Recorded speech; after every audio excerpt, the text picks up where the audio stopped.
gente, continuando a segunda aula, né? Nós estamos estudando bibliologia. Já falamos de alguns tópicos, a suficiência, a autoridade da Bíblia. Falamos sobre a clareza da Bíblia, né? Sobre como foi efetuado o cânon bíblico, que é a lista de livros inspirados por Deus. E agora vamos continuar falando sobre a inspiração das Escrituras. Será que realmente a Bíblia Sagrada é inspirada por Deus? E nós já vimos que sim, tá? Segundo o texto bíblico que a gente usou, 2 Timóteo 3, 16 e 17. Toda a Escritura é inspirada por Deus e útil para o ensino, para a repreensão, para a correção e para a educação na justiça, a fim de que o homem de Deus seja perfeito e perfeitamente habilitado para toda boa obra. Amém? Acho lindo também quando Paulo fala para Timóteo, né? Procura apresentar-te diante de Deus como um obreiro que não tem do que se envergonhar e que maneja bem a palavra da verdade. Olha que coisa linda. Primeiro, lembre-se que você está vivendo diante de Deus. Haverá uma prestação de conta da sua vida diante do Criador. Segundo, não tenha nada que envergonhe você diante do Senhor. Ou seja, uma vida reta, honesta, santa, consagrada, dedicada ao Senhor, fazendo o seu melhor para Deus. E o que você não der conta, a graça de Deus, o Espírito Santo te capacita, te ajuda. A obra de Cristo é toda suficiente para mim e para você. Amém? E terceiro, que maneje bem a palavra de Deus. Ou seja, que você tenha habilidade nas Sagradas Escrituras. E não é todo crente que tem essa habilidade. Pelo contrário, uma minoria, gente. Tem habilidade e maneja bem a palavra de Deus. Sim ou não? Por quê? Porque isso exige estudo, dedicação, inspiração pelo Espírito Santo, né? A iluminação do Espírito Santo. Precisa. Você precisa ter um coração ensinável, você precisa se dedicar na leitura da palavra, você precisa buscar o Espírito Santo, quem ilumina a palavra de Deus para o nosso coração, para a nossa mente. Nós precisamos disso. Amém? Então, o seguinte tópico para nós abordarmos aqui é a inspiração das Escrituras. E nós vimos aqui que toda a Escritura não é uma porção, não é uma parte, não é um pedacinho da Bíblia, toda a Escritura é inspirada por Deus, toda ela. Definição chave está aqui, 2 Timóteo 3,16, toda a Escritura é teopneutos, significa soprada por Deus, inspirada por Deus. A palavra grega é tel, Deus, pneutos, soprada por Deus, tá bom? Sempre lembrando que pneuma fala de espírito, sim ou não? Pneuma é espírito, soma é corpo, psique é alma e pneuma é o espírito. Então, veio do próprio Espírito de Deus, foi soprada por Deus, é fruto da inspiração divina. É nesse sentido que a Bíblia usa essa palavra teopneustos, em 2 Timóteo 3,16. Então, aqui nós vemos uma confluência divino-humana. Deus superintendeu, ou seja, guiou, orientou, direcionou os autores humanos, utilizando as suas personalidades, os seus estilos, o contexto cultural, histórico da época, para que sem erro registrassem exatamente o que ele quis comunicar. Quem quis comunicar, gente? Deus. Lembrando que a palavra de Deus é a autorrevelação divina. É Deus revelando a si mesmo às suas criaturas. É uma revelação específica de Deus. A natureza, a criação, tudo aquilo que foi criado é a revelação geral de Deus. Mas como nós vimos, a revelação específica de Deus é o texto sagrado que nós temos diante dos nossos olhos. Amém? Registrar exatamente o que Deus quis comunicar. 2 Pedro 1, esse texto é importante, nós lemos. 2 Pedro 1, 20 a 21.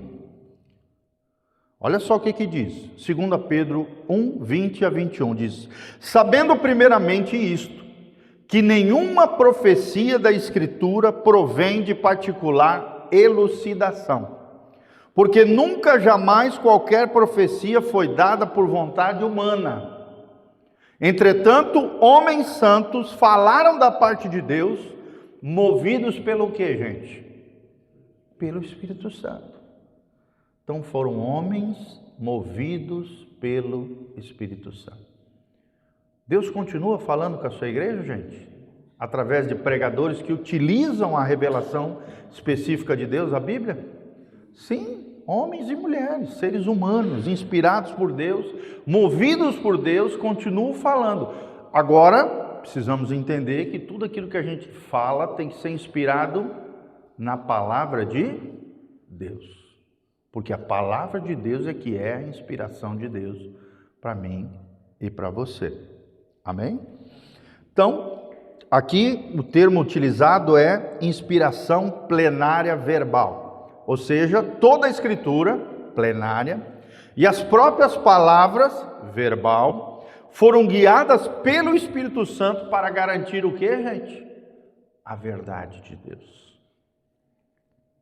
Acho lindo quando João fala: santifica-os na tua verdade, a tua palavra é a verdade. Ou seja, quanto mais nós vamos mergulhando nas Sagradas Escrituras, que é a verdade de Deus, mais Deus vai nos santificando através do que, gente? Das Sagradas Escrituras, da palavra de Deus, que é a verdade de Deus.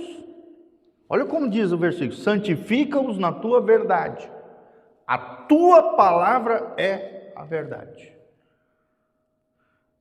Tem uma outra definição interessante do que é fé. Fé é o seguinte, gente, é crer que tudo aquilo que Deus diz na sua palavra é a verdade de Deus. Então, se você tem fé, você está confiando na palavra de Deus e no Deus da palavra. E tudo isso guiado pelo Espírito Santo.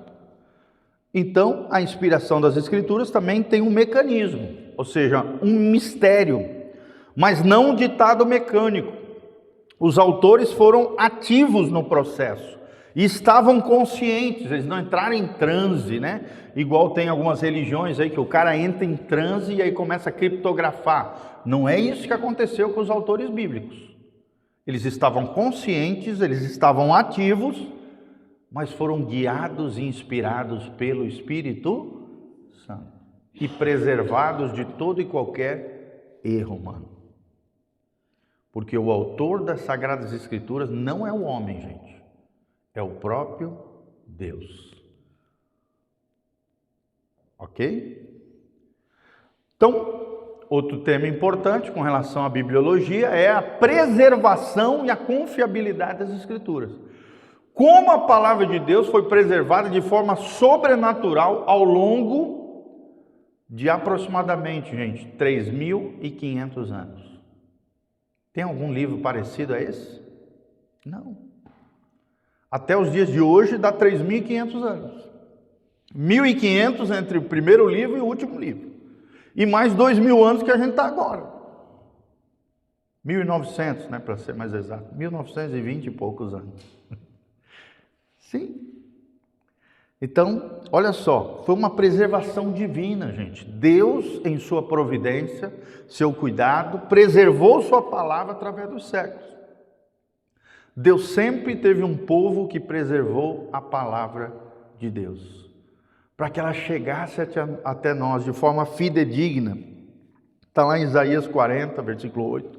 Mateus 5, 18 fala sobre isso. Mateus 24, 35 menciona como Deus, de forma extraordinária, preservou a sua palavra para que nós tivéssemos essa palavra diante de nós. A grande perguntinha: temos valorizado a palavra de Deus? Que lugar a palavra de Deus tem na nossa agenda diária? Será que Deus tem a primazia do nosso coração?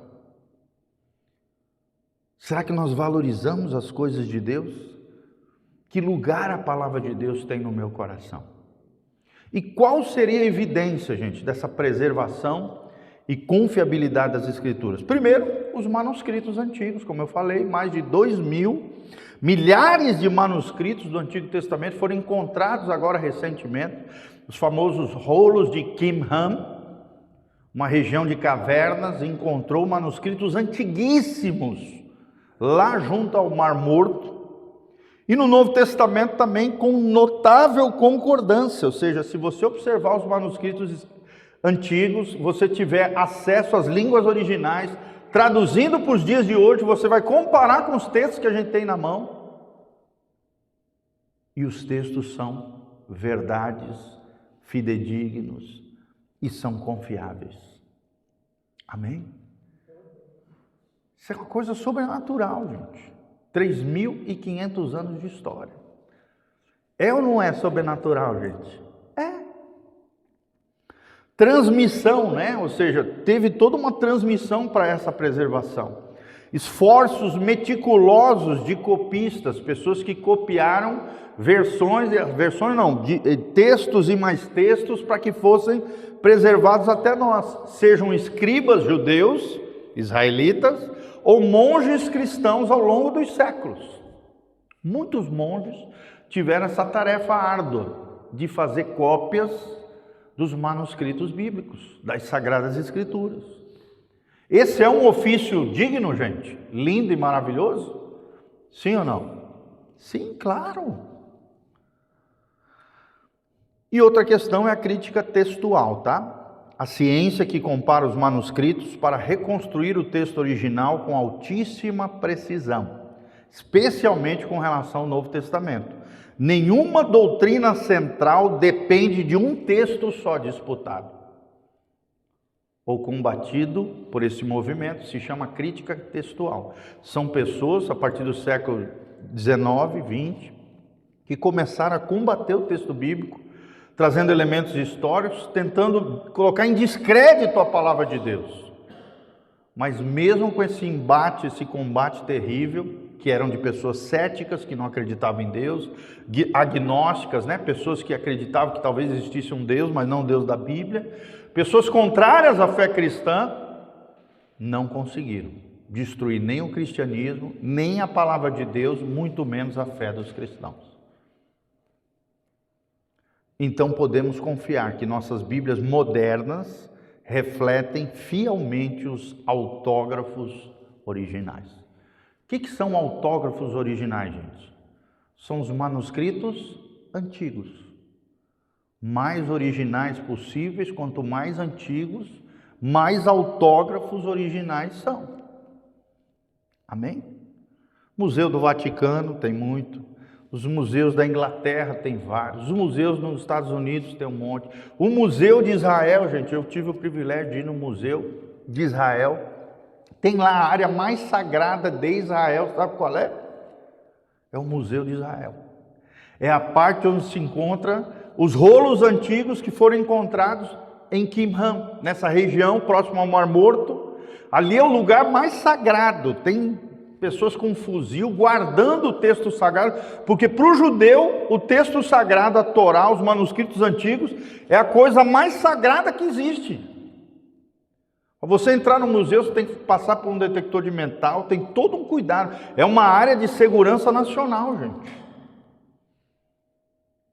Todo blindado, a prova de bala, uma série de coisas. E lindíssimo. E ali próximo também tem uma maquete lindíssima de como era Jerusalém nas épocas de Jesus. Como era Jerusalém antiga antes da destruição do ano 70 depois de Cristo. Então é lindo, é um museu lindíssimo. Eu percorri todo aquele museu, horas e horas. Coisa linda, parece toda a história de Israel, desde os tempos antigos, desde as igrejas primitivas, desde os tempos judaicos mais memoriáveis, lá para trás. Muito lindo. Mas a área mais sagrada, mais protegida do museu, qual é? A dos manuscritos antigos.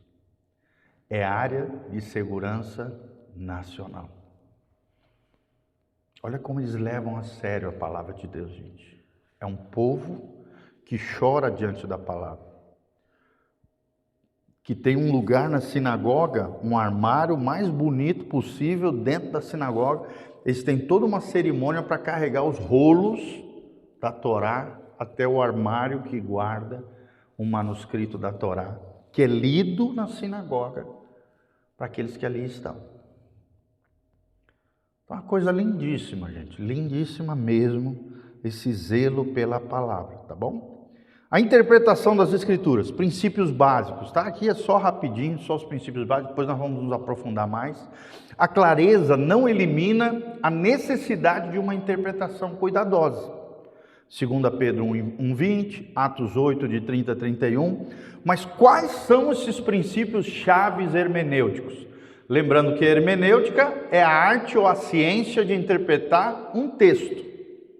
Vamos falar junto? Hermenêutica é a arte de interpretar um texto. No caso aqui, que texto é? A Bíblia Sagrada, tá? Então, é importante você saber o contexto em que foi escrito aquele trecho. Qual era o contexto histórico daquela passagem, daquele livro específico, daquele testamento, seja Antigo Testamento ou Novo Testamento, ou da Bíblia toda? Qual é o contexto, gente? Porque um texto fora de um contexto vira o quê? Um pretexto. Vamos falar junto? Um texto fora do contexto vira um pretexto. Um exemplo foi aquilo que eu ensinei para você de cortar o cabelo. Se a pessoa não entende o contexto histórico da época, daquilo que Paulo estava tentando expressar aos irmãos que estavam na cidade de Corinto, que tinha altíssimo índice de prostitutas cultuais, que estavam se convertendo e entrando dentro das comunidades locais, você vai achar que realmente Deus queria que as mulheres não cortassem o cabelo. E não é isso que Paulo tinha como objetivo escrevendo aqueles trechos. Era proteger as mulheres marginalizadas no seio da comunidade cristã.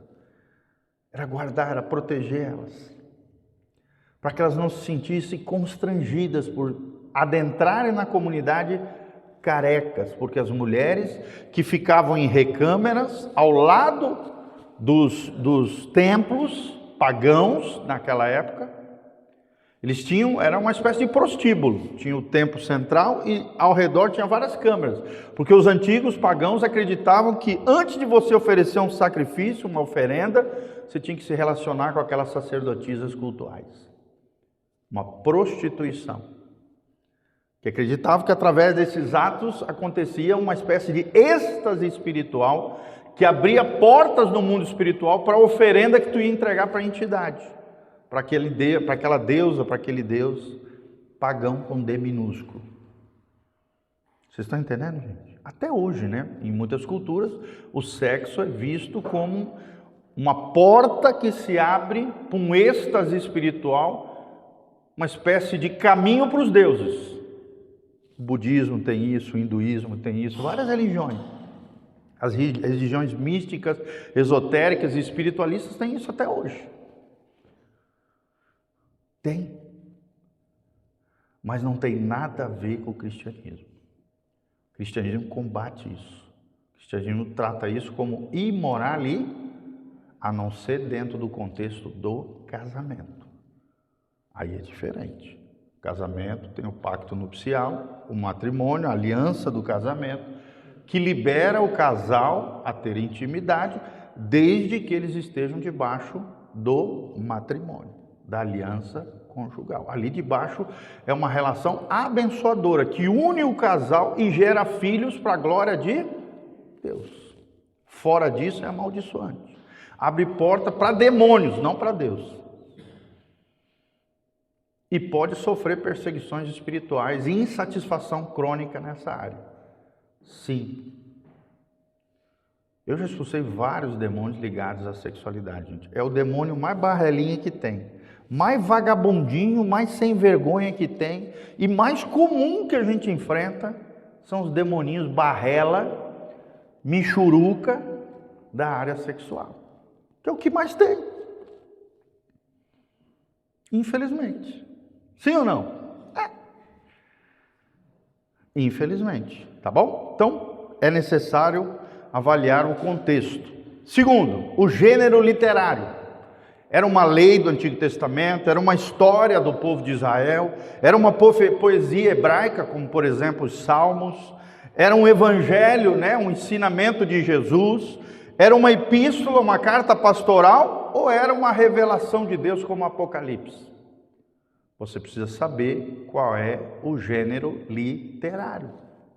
Por exemplo, os Salmos são cânticos, são poesias hebraicas, que revelam as dificuldades que os salmistas tinham diante de Deus, diante dos homens, e também ali a exposição da sua fé e da sua adoração ao Deus de Israel. Muitas vezes relatando os grandes feitos, as maravilhas de Deus ao longo dos salmos. Salmos que eles cantavam, muitos deles, como o salmo de romagem, eles cantavam fazendo as suas romarias 1-2 vezes por ano, indo na cidade de Jerusalém, subindo os montes para chegar em Jerusalém. Chamavam cânticos de romagem, mas eram poesias. Então você precisa tratar aquilo como uma poesia, como um cântico, como um louvor. O livro de Cantares, esses dias eu fiz um estudo sobre Cantares, né? Mostrando a relação entre o marido e a mulher e a relação entre Cristo e a igreja. Lindíssimo. Mas a gente precisa entender, com relação a Cristo e a igreja é uma coisa metafórica, espiritual. Com relação à mulher e a esposa é uma coisa literal. Era Salomão escrevendo para a Sunamita ali. Sua grande paixão, a mulher da sua vida. Pelo menos era a grande paixão, é o que relata ali a grande paixão de Salomão. Vocês estão entendendo, gente? É necessário ver o contexto e o gênero literário. Também a gramática e vocabulário, prestar atenção no português, no idioma, na língua, significado das palavras no original e na estrutura da frase. Precisamos avaliar isso. Também a história e a cultura, como o exemplo que eu falei das mulheres em Corinto. Contexto do autor, os destinatários originais, para quem Paulo escreveu isso. O porquê Paulo escreveu aquilo, que tipo de problema estava acontecendo na igreja naquela época. Você precisa saber. O texto está ali, implícito. Você precisa estudar. E por último, criar uma analogia com a fé. O que esse texto quer me ensinar hoje? Como eu aplico aquilo que eu li e interpretei na minha vida hoje? Como é que eu aplico na minha fé? Que é o termo aqui em latim, scriptura interpretatum. A Bíblia explica a própria Bíblia. A Bíblia interpreta a si mesma.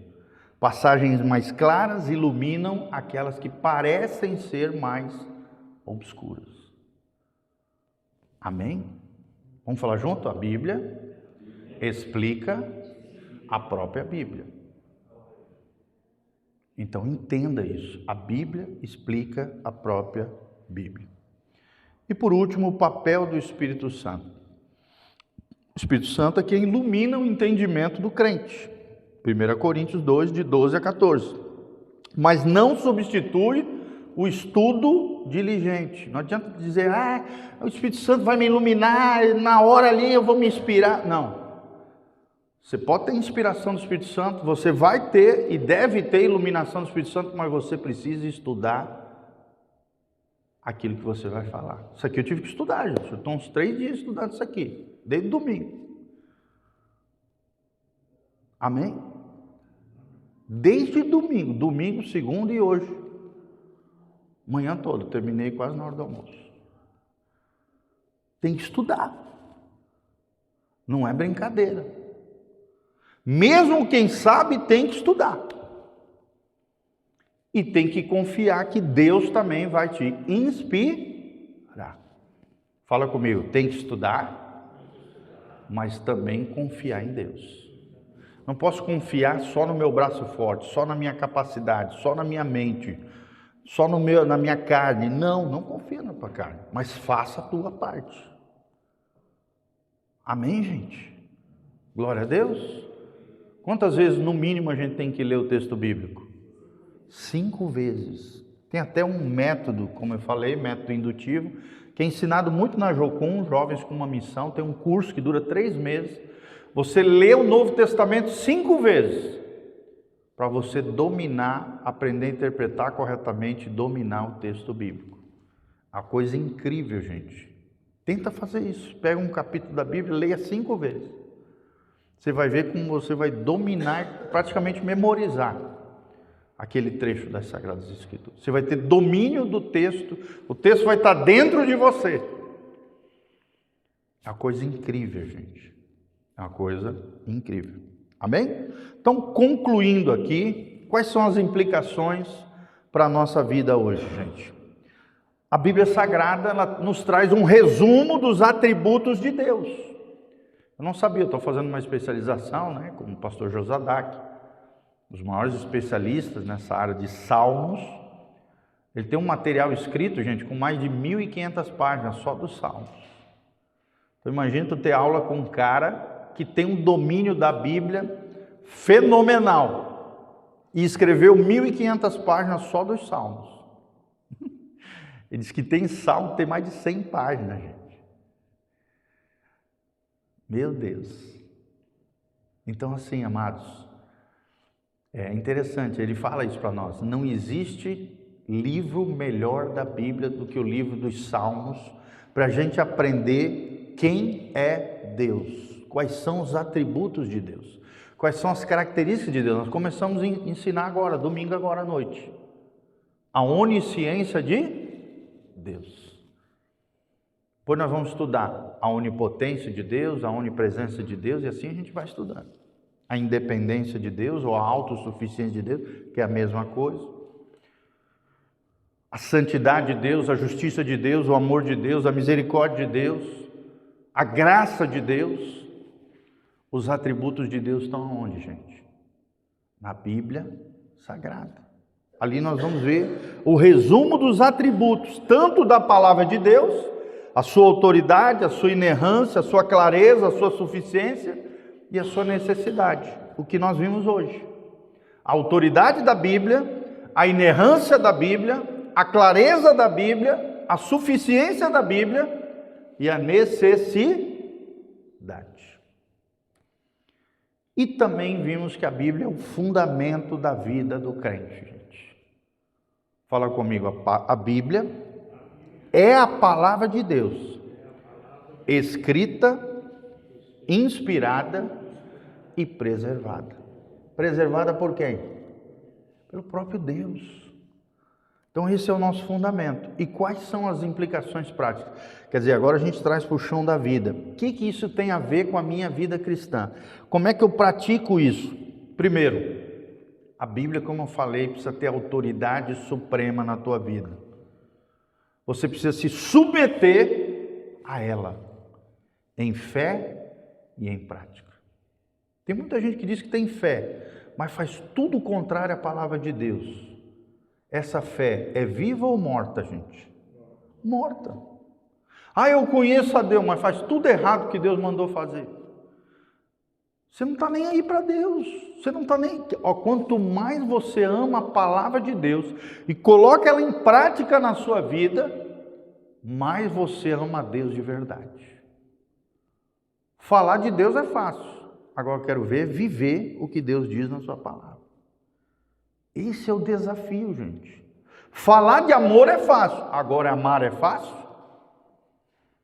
Falar de perdão é lindo, é bonito, mas perdoar é fácil? O desafio do cristão é viver a palavra de Deus, se submeter em fé e prática à autoridade suprema da palavra de Deus. Por último, também confiança. Precisamos ter essa confiança. Lembrando que fé é confiança. Fé é a mesma palavra para fidelidade. Quanto maior a minha fidelidade, maior a minha fé. É a palavra grega pistis. Fé e fidelidade é a mesma palavra no original. Confiança, uma base sólida para a tua crença e para a tua vida. Outra coisa prática, estudar. É o dever de todo crente e o privilégio de conhecer a Deus através da sua palavra. Tem dia que eu vou querer ler, gente, a Bíblia. Tem dia que você não vai querer, a tua carne não quer se converter. Tua carne não quer ir para a cruz. A leitura da Bíblia, ela envolve dedicação, esforço, autorresponsabilidade, disciplina. Agora você precisa entender que para você ser um estudioso da palavra de Deus, você tem o dever e o privilégio de conhecer a Deus através da sua palavra. Amém? E também muito importante, gente, proclamar esta palavra. Não adianta você guardar para você, você vai ser igual aquelas ovelhinhas que Isaías menciona, ou Jeremias, não me lembro, aquelas ovelhinhas gordas, obesas, que eram, e não deixavam as magrinhas entrar e jogavam para fora. Quer dizer, estão cheias de Deus, mas não compartilham, não deixam ninguém entrar. Estão cheias de si, mas não se doam em favor das outras. Nós não podemos ser assim, precisamos proclamar, anunciar fielmente a mensagem bíblica ao mundo, gente. As pessoas estão carentes, não é de autoajuda, mas é de ajuda do alto. E essa ajuda do alto vem através da palavra o resto é miguelagem, poder da mente, psicologia barata, nada dessas coisas, humanismo, falar bonito. Não, gente. As pessoas precisam da palavra de Deus. Vocês estão vendo o que está acontecendo? Um grande avivamento está acontecendo nos Estados Unidos, na cidade de Texas, em Houston. Está acontecendo na Europa também. Vários missionários indo para as praças cantar, louvar, adorar, batizar as pessoas no meio da rua. E como é que eles fazem isso, gente? Proclamando a verdade de Deus. Que está onde? Na Bíblia Sagrada. E aí você vai encontrar o seu chamado.